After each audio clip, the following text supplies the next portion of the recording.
What's up, my friends? Welcome to New View Tech Review. My name is David Gelly, and today we are reviewing the Garmin Vivomove HR. Let's get to it.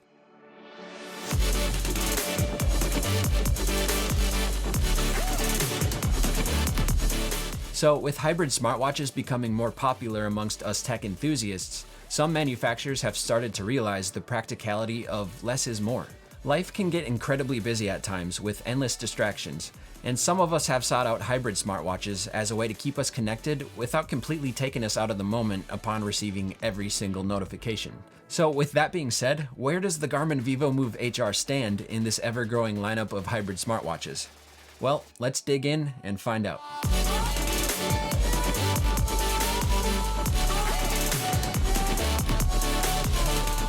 This is the Garmin Vivomove HR Sport Edition. The glass panel comes chemically strengthened for resistance from cracks, scratches, and dings. I'm not quite sure how strong this glass really is, so I'll let someone else put that to the test, but so far it's survived basic wear and tear from daily use.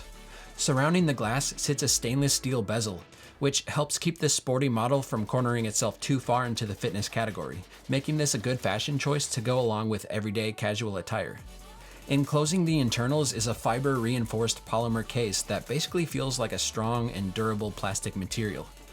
The case width comes in at 43 millimeters, has a thickness of 11.6 millimeters, and weighs 1.44 ounces.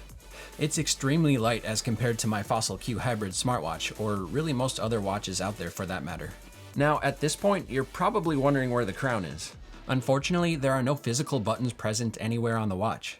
It powers on only by plugging it in and charging the battery, and then it powers off simply by running out of juice. And since this is a hybrid smartwatch with watch hands that move and sync automatically to your phone's time, a crown really isn't even necessary. This was probably a choice by Garmin to either keep production costs down by using less materials, or possibly just their way of implementing a more minimalistic design. The watch face is pretty straightforward with no extra timekeeping functions or super luminova dials, but that's where the OLED display comes into the picture.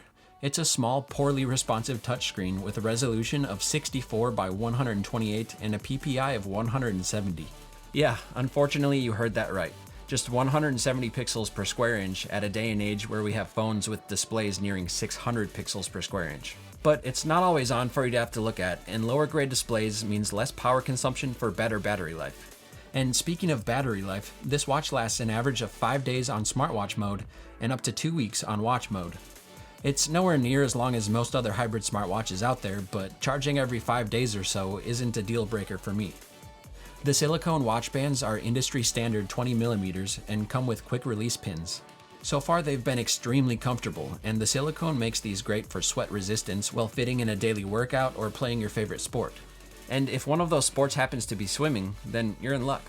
The Vivomove HR has a water resistance rating of 5 ATM, meaning showers, pools, lakes, and everything else will not damage your new investment.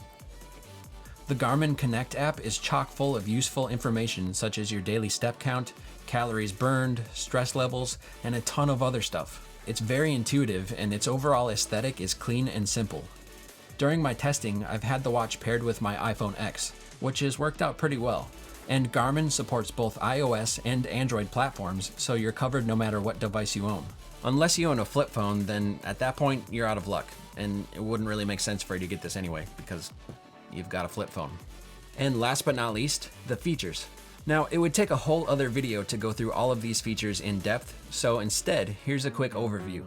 Time and date, obviously, alarm clock, timer and stopwatch, heart rate monitor, barometric altimeter for elevation readings, accelerometer, weather, music controls, find my phone, find my watch, camera remote, step counter, sleep monitoring, calories burned, floors climbed, distance traveled, stress tracking, and rep counting. Whew, that's a lot of features. So in the end, is the Garmin Vivomove HR worth the $199 it takes to get this shipped from your nearest Amazon warehouse onto your doorstep and then onto your lonely wrist?